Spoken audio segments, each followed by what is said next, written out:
Vení y sentate con nosotros en esta mesa redonda. Vamos a debatir las obras que estudiamos en literatura. Bienvenido a Con las manos en la lengua, un podcast en donde les compartimos nuestros análisis sobre lo que leemos. En esta ocasión ponemos las manos en la lengua como expresión del lenguaje literario y hablamos del humor en la literatura. ¿Y usted, de qué se ríe?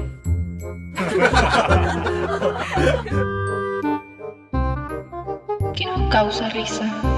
¿Todos nos reímos de lo mismo? ¿Cómo que se ríe tu abuela? ¿Qué te hace reír?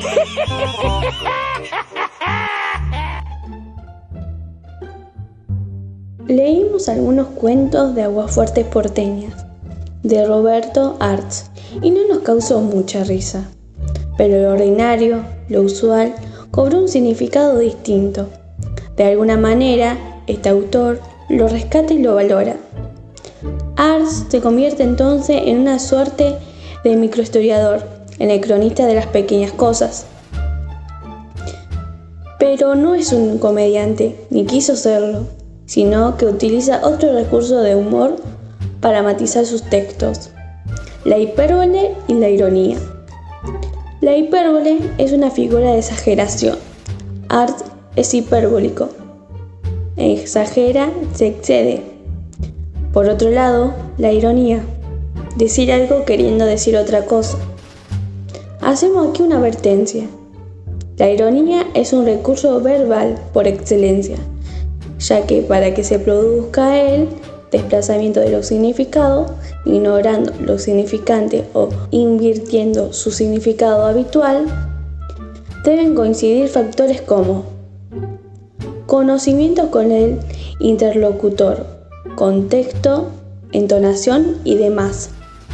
Trasladar a la escritura este recurso es una operación sublime y solo puede lograrla con eficacia quien maneje con habilidad ambos discursos, el cotidiano y el escrito. Indudablemente, Artz se acerca a sus lectores, le hace un guiño, una seña, los pone de su lado, les demuestra que es a ellos a quien le escribe, no solo por lo que dice, sino por cómo lo dice. Claro, así entonces cuando escribe a los chicos que nacieron viejos, no hace un juicio de valor, pero el lector se puede dar cuenta que es una clara crítica a ese tipo de personalidad. O cuando describe el personaje de El que siempre da la razón, uno puede ser hipócrita, el personaje en este caso puede serlo, pero exagera. Tenemos en cuenta que Artz escribe esta obra en 1933, por eso la risa la interpretamos desde los lectores de aquella época.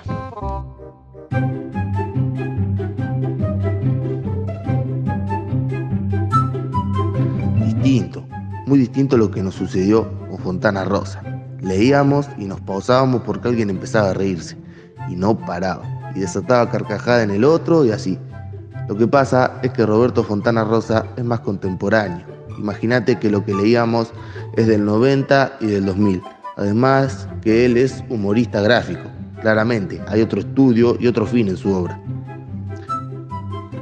Muchos de sus relatos con un innegable saber popular. Van desde la parodia, la ironía hasta la hipérbole.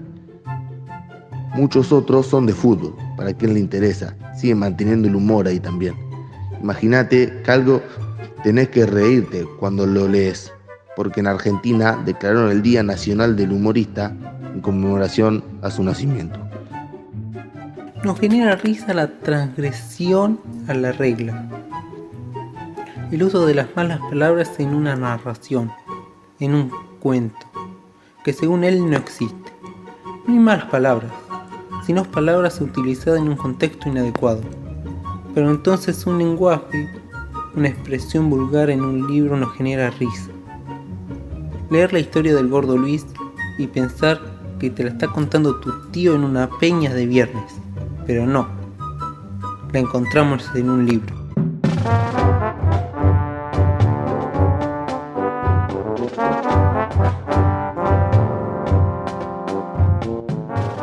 Sumamos un clásico, El Quijote, el ingenioso hidalgo Don Quijote de la Mancha.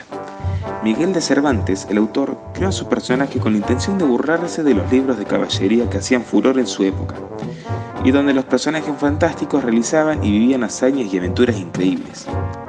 Para ello utiliza la parodia. Una parodia, como ya dijimos, es una imitación burlesca. La parodia del mundo caballeresco se desarrolla ya desde la primera página. Frente a los habituales príncipes, caballeros y alta nobleza que protagonizan los libros caballerescos, Cervantes presenta un noble pero que pertenece a lo más bajo de la sociedad, un señor de un pueblo perdido en la Mancha, frente a los lugares fabulosos de los sobrenombres caballerescos. Don Quijote es señor de la Mancha, acaso la zona más árida y desértica de la península ibérica. El personaje en sí es paródico. Frente a los héroes jóvenes y apuestos de las novelas caballericias, tenemos a un anciano loco que va acompañado de un campesino de poca sal en la mollera, que va en burro. Su amada no es una bella princesa, sino una mujer del día a la cual ve por primera vez persiguiendo un cerdo, y él la nombra Dulcinea. Don Quijote enloquece por leer tantas novelas de caballerías. Su locura produce dos consecuencias inmediatas. Cree que todo lo que ha leído en los libros de caballerías es cierto y piensa en la posibilidad de resucitar la orden caballeresca. Una vez convertido en su mente por causa de la locura en caballero andante, necesita hacerse con los elementos indispensables para poderse considerar como tal. La armadura es de sus bisabuelos, por lo que irá vestido siguiendo un estilo que estaría de moda en un siglo antes, y Rocinante es todo piel y huesos. Cuando termina el primer capítulo, Cervantes ya ha delineado un personaje absolutamente ridículo. Imagínense las batallas, confundir molinos de viento con gigantes. Un plato, diría mi abuela. Además de analizarla desde lo humorístico, esta obra es súper importante porque fue considerada la primera novela moderna. Es la primera novela polifónica, o sea, la realidad mostrada desde varios puntos de vista, y la más reeditada y traducida del mundo.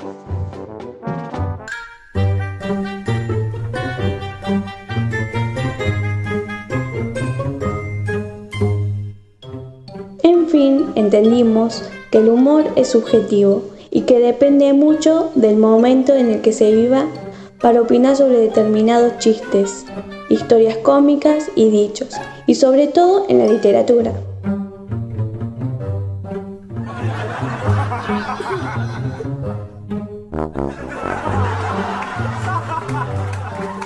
Gracias por escucharnos.